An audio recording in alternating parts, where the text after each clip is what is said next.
According to the latest U.S. Geological Survey, the average person in America uses 80 to 100 gallons of water each day. Now think about your daily activities. Brushing your teeth and washing your hands uses about a gallon of water every day. Flushing the toilet, if it's a newer model, uses about 1.5 gallons. Your dishwasher and your washing machine combined use about 30 gallons of water. A full bathtub is 36 gallons of water, and a shower and your outdoor hose usually use about 2 gallons of water per minute, even with water-saving nozzles. And then there's the water that we eat and drink. How many of us take for granted the access that we have to water? Imagine you were in a developing country.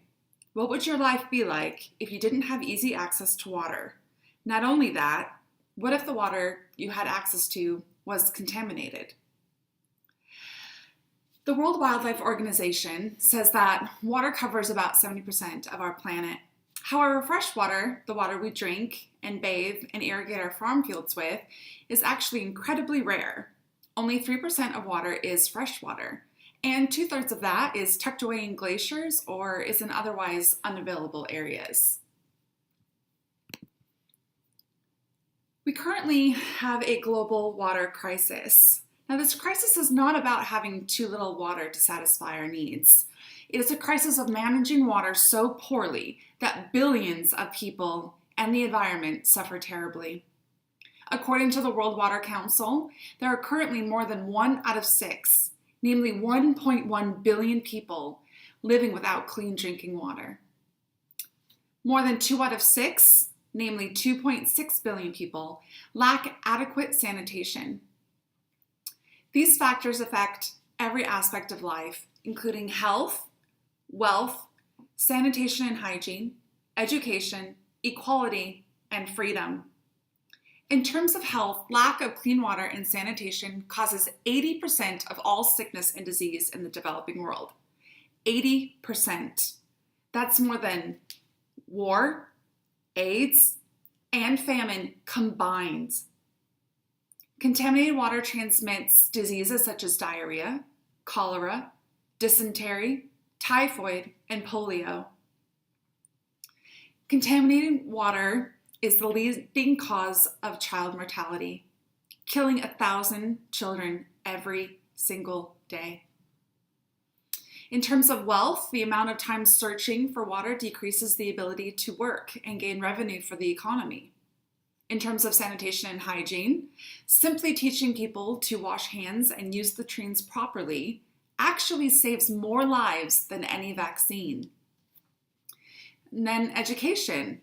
When a child spends all day fetching clean water or battling a water-related disease, attending school is just not possible. Then there's the equality. The burden of collecting water often falls on the female. Unfortunately, they don't have time to work or receive an education. And this ties along with freedom. On average, women and children in the developing world walk about 3.7 miles and spend approximately 6 hours a day collecting water.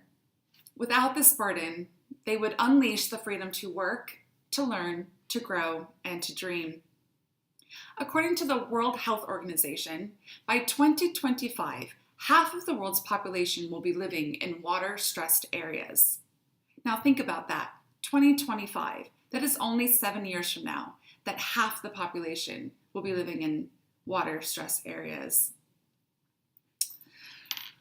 The good news is that just does not need to be the case. There are things that we can do to prevent this. In 2010, the UN General Assembly explicitly recognized the human right to water and sanitation. Quote, "Everyone has a right to sufficient, continuous, safe, acceptable, physically accessible, and affordable water for personal and domestic use."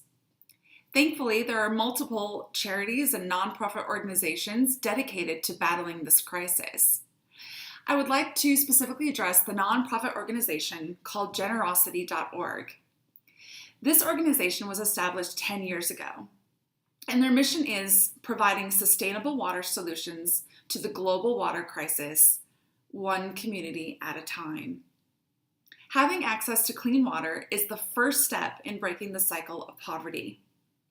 Because of people like yourselves coming together to make a significant impact on the world, Generosity.org has had achievements to date as follows. 470,000 people have been helped. 813 projects have been funded, and 20 countries have been served. Most of us cannot travel and leave our jobs and our families, but we can donate funds. Since Generosity.org is a nonprofit, all donations are 100% tax deductible. Think about this. $15 will give clean water to one person for life. $75 will give clean water to a family for life. And a mere $10,000 helps fund a community water project for life. Generosity is specifically focusing on 4 areas this year. The first area is Haiti, where 4.5 million people have already been helped. The second area is Africa, specifically Uganda and the Central African Republic. The third areas are the Latin American countries, Peru and Guatemala. And the fourth areas are in Asia, including India, Cambodia, and others. Water is a basic need and a human right. We can't ignore this crisis. We can change the expected future outcomes. There is no reason we should allow or ignore the fact that this water crisis is happening today. I am passionate about this cause and hope you are too as well. It's a small price to pay to give to those who do not have access that we so thoroughly take for granted. Can you think of a better cause to help humanity than giving people the simple, vital access to clean water? Join this movement.